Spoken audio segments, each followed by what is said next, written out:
I'm a trustee of the Radiation Research Trust. Ian is a much better person than me to chair this session because he is at the very least scientifically trained. And the contribution that I've always tried to make to this subject is to try and make sure that it is science that predominates, because it is an area where there is a great deal of concern and fear and scare. And it seems to me that it is through the science of all of this that we manage to make some progress in identifying risks and laying scares, hopefully, to rest. I became involved some time ago through Eileen, who's a constituent of mine, and who I think has done a fantastic job in bringing this subject to much wider attention. And indeed, it was through her that the Radiation Research Trust got set up, and Ian's and my involvement began. So I shall now slide quietly away and leave matters to Ian. I think we are hugely privileged to have such an eminent speaker this afternoon. And I know that he's preparing to speak for half an hour and then to answer questions, which I think will be valuable. So you're all very welcome to the House of Commons, and I hope very much the session will shed some light on a very important area. Thank you very much for your time.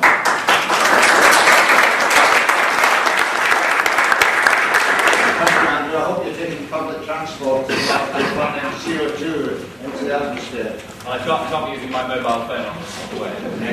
Okay, well, I hope there's no maps around thank you very, very much all for coming. Indeed, I've sort of lived with this problem through constituents coming to see me in local papers campaigning on the issue for several years now.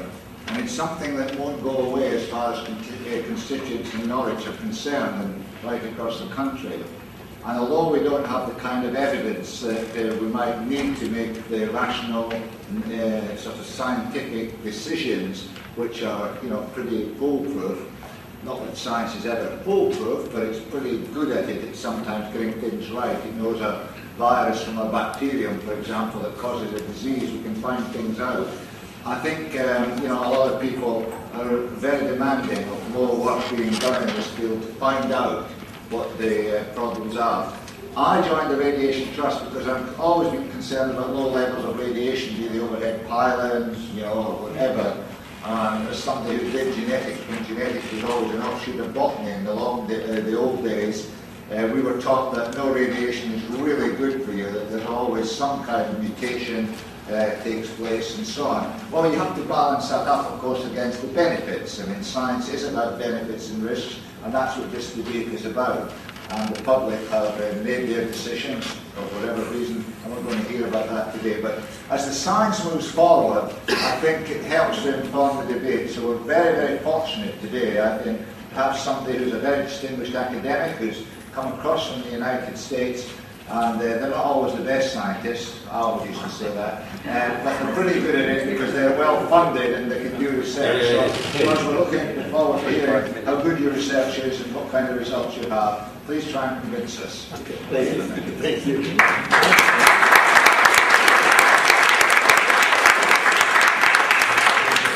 Thank you, and this is indeed an honor for me, and I hope that what I can share with you over the next 30 minutes or so will be of use to you as you move forward in trying to solve this ever-evolving and ever-morphing problem of electromagnetic radiation and health risks. My involvement in this project or issue began in 1993 when, following a lawsuit that was brought by a husband whose wife had died of a brain tumor, there were congressional hearings mandated in the United States. And during those congressional hearings, it became clear that cellular telephones, which at the time were being used by 15 million Americans and about 50 million people around the world, had been exempted from pre-market testing. In other words, cellular phones were not tested for safety before they were put into commerce. The reason for this, as came out in the hearings, was that the cellular phone industry had received this variance from the Food and Drug Administration based on the recognition that cellular phones transmitted at very low power, and that at the time, the only mechanisms of harm that were known had to do with heating of biological tissue, to wit, microwave oven studies. And based on that low power exclusion, cellular phones were exempted from any type of safety testing before they went into the marketplace.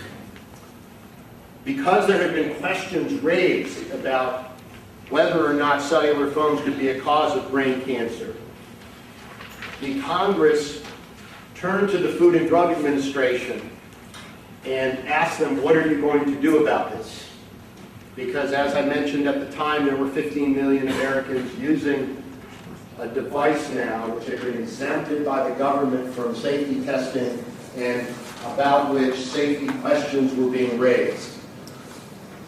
In the United States, the Cellular Telecommunications and Industry Association stepped forward and offered to fund research that would be intended to fill the data gaps that were there because there was no pre-market testing. And in exchange for that, the Food and Drug Administration agreed not to regulate them. I was the person who was charged with running that program. I was given $28.5 million in 1993. The money was put into a trust. An interagency government working group was put in place to oversee the work.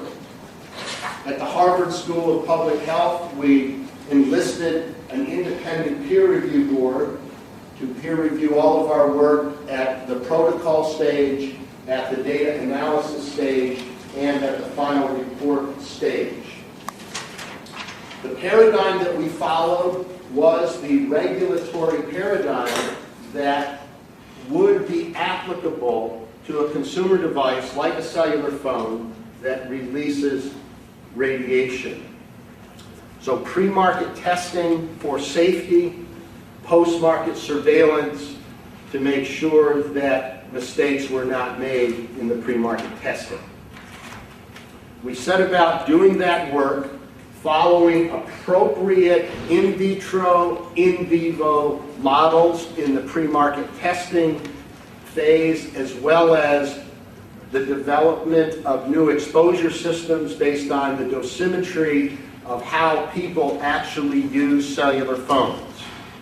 We also set up a series of epidemiological studies that at the time we intended would give us baseline information, but that indeed is the beginning of what a post-market surveillance program should look like. We went forward with that program with more than 200 doctors and scientists from around the world participating. In 1999, we came forth with our findings, and there were several findings that we did not expect. We were able to confirm, for example, that cellular phone radiation, near-field radiation, caused leakage in the blood-brain barrier. We identified for the first time genetic damage caused by non-thermal radiation.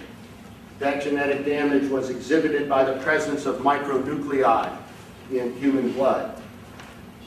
We also found in our epidemiological studies more than a doubling in the risk of neuroepithelial tumors